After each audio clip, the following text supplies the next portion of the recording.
The prevailing economic climate is going to test the resilience of Irish businesses who may be at risk of becoming insolvent or who are already in the zone of insolvency.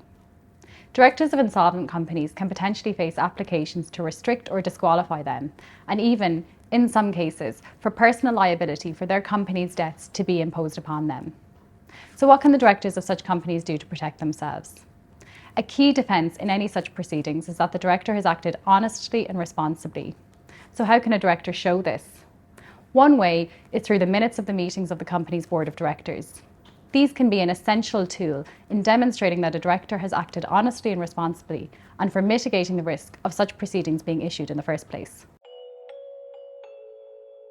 The minutes of a meeting of a company's board of directors can serve many purposes. Most directly, all companies have a legal obligation to maintain records of the proceedings and resolutions at such meetings. Failure to do so is a criminal offence, and the company and any officer in default can face prosecution and, on summary conviction, a fine of up to €5,000.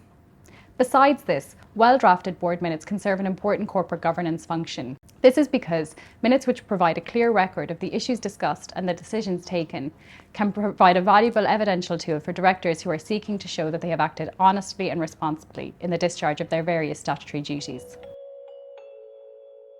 Irish law does not prescribe a specific form of minutes. However, they must at least include the name of those directors in attendance, the details of the appointment of any officers, and the details of all the resolutions and proceedings at the meeting.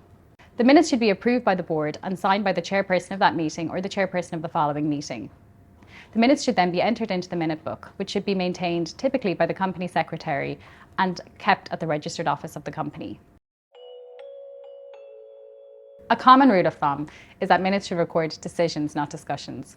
For example, while minutes should identify the issue discussed, they do not need to record the discussions of directors verbatim. They must record the outcome of any votes taken.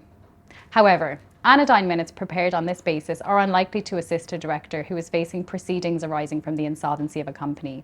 And in those circumstances, we recommend that more detailed minutes are maintained.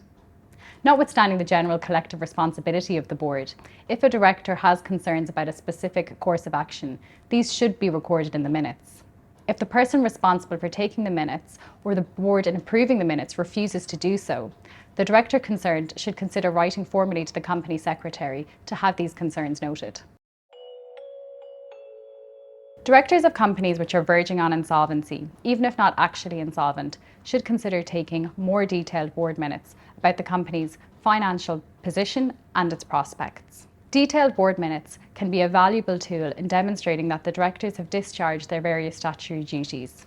These include the duty to act in good faith, to avoid conflicts of interests, to take care, skill and diligence in conducting the company's affairs, and, as we have discussed, to act honestly and responsibly.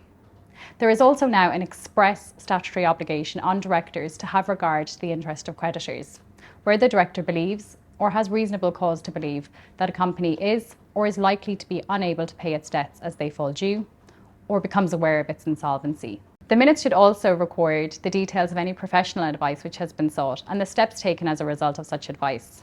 However, care should be taken not to duplicate any legally privileged advice in the contents of the minutes themselves. Finally, it is important to note that directors do not all carry out the same functions. Where directors have allocated responsibilities between them, this delegation should be made clear in the minutes, if the directors are not to share responsibility for failures equally. Applications for restriction, disqualification, and the imposition of personal liability are made on a personal basis against individual directors.